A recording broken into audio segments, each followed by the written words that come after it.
Guys, happy Witchy Wednesday. So, really windy. It's really windy outside. All right, going back into, basically the cult-like following that Jesus had that would be condemned today by the Christians.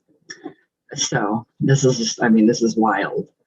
All right, where did we leave off yesterday? Okay, so it laid off with naked man, and the Bible does, it prohibits that. So, obviously, it's, Now, perhaps this apparently compromising scenario was an invention of the unknown real author of the secret Gospel of Mark, who might well have been out to vilify Christianity with heavy hints about sexual practices. However, there does appear to be some circumstantial corroboration that for the offending passage, ironically, in the New Testament itself. So this episode is the otherwise mysterious verses in the authorized Gospel of Mark about a young man wearing nothing but a linen garment. It gets worse. It does. It honestly gets a lot worse, you guys, who followed Jesus after his arrest.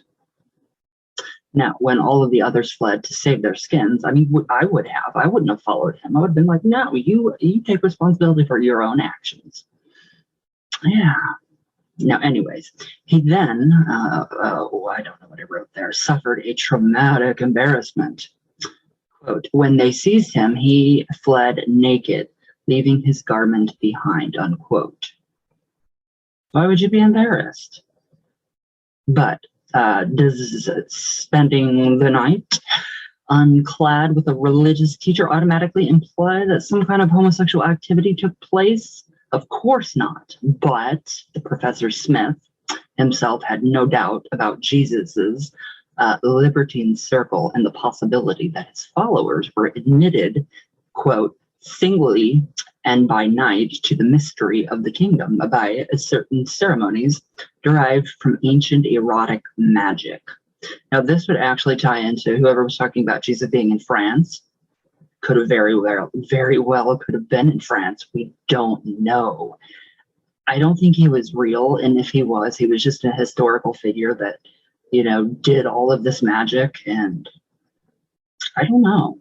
But based on his knowledge of this tradition, Professor Smith conjectures that the young man's linen garment was removed and his naked body immersed in a baptismal pool or bathed, or a bath, to a background of prayers, quote, and some kind of rite of manipulation, presumably masturbation, possibly prior to the other several sexual rites, accompanied by a breath control technique that induced ecstasy and possibly a hallucination of heavenly bliss. See, when you're working with all of these breathing techniques and stuff and being in a higher altitude like Moses was, he's going to hallucinate. You're going to hallucinate no matter what. And it's not going to, you're going to hallucinate crazy stuff. I really did. When we went up to the mountains in Denver in 2009, I did hallucinate. We got so far up, I was like, I swear I saw my grandma. It probably was her, but still, I'm attributing that to the altitude. So yeah, the hallucinations of heavenly bliss, that's just, that's not right, what he's doing here. Now, quote, the disciple was possessed by the Spirit of Jesus, and so united with him, unquote. But Professor Smith, what did I write there? Surmised that, quote, freedom from the Jewish law may have resulted in completion of the spiritual union by a physical union with Jesus and his followers, fellow young men. Now, perhaps it is significant that, as now we have Marilyn Yalom points out in her A History of the Wife, which is a book that was written in 2001, quote, as for Christianity, Jesus said nothing on the subject of homosexuality. He never did either, never. And this is in contrast to numerous condemnations of adultery. Now, while discussing this pressure on, Sir Boudelion something, to stand down from the European Commission in November 2004 because of his traditionalist values, Daily Mail columnist Andrew Alexander also noted, Quote, "For myself, I would delight in debating with our Italian friend why homosexuality is not singled out for condemnation in the Gospels. What is due was it due to the Gospel's author failing to take proper notes or divine incompetence?" I think it's divine incompetence, or what? Now, Yalom actually points out that the criticism of same-gender sexuality, it actually originated in the Christian movement with St. Paul, who, quote, exceedingly condemned both male and female homosexuality. And you can actually find that in Romans 1:26-27, 1 Corinthians 6:9, and 1 Timothy 1:10. Now, of course, a zealous Christian will simply deny the authenticity of this secret gospel and carry on believing as if it had never been drawn to his or her attention. And that's what all Christians do. Once they find something out, they're just like, oh, nope, never mind. Nope, I'm gonna, cherry pick, and I'm not gonna adhere to that rule. If you're a Christian, you have to adhere to all the rules. Now, after all, there is a distinct architecture to the faith. Significant constructs are made that surround the character and the traditions of Christ. Dogma that becomes immovable, and the whole carapace hardens with time and belief. So, yeah, it's like getting itself set in stone. So, but what if the implications of the secret gospel are sound? What if Jesus's movement was really based on initiation and mysteries, including rites of a strongly erotic or even homosexual nature?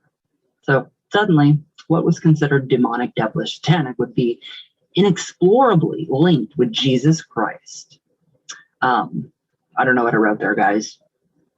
Hith and row, the very epitome and literal embodiment of noble chastity. So it is surely unthinkable.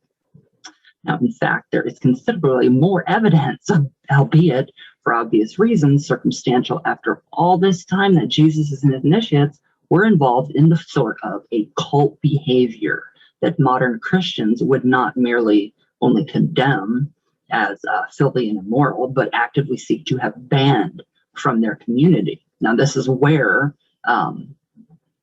polarized notions of good and evil, what did I write there? The godly and the Luciferian, or outright satanic, become merely the stuff of bias and therefore fair game for debate. So we're going to leave off there. What do you guys think? I mean, that is insane. The cult of Christianity. I mean, this is really weird. I mean, that's really strange because I've never heard of this in my life. I have read the Bible 3 times, different versions, and they all say something different, but their main message is the same: hatred, literally. So, but yeah, the whole, like, the sexual rights and everything. Wow. So they could have very well been that Jesus, had copulated, there's the proper term, with a female in France and gave birth to La Santísima Muerte.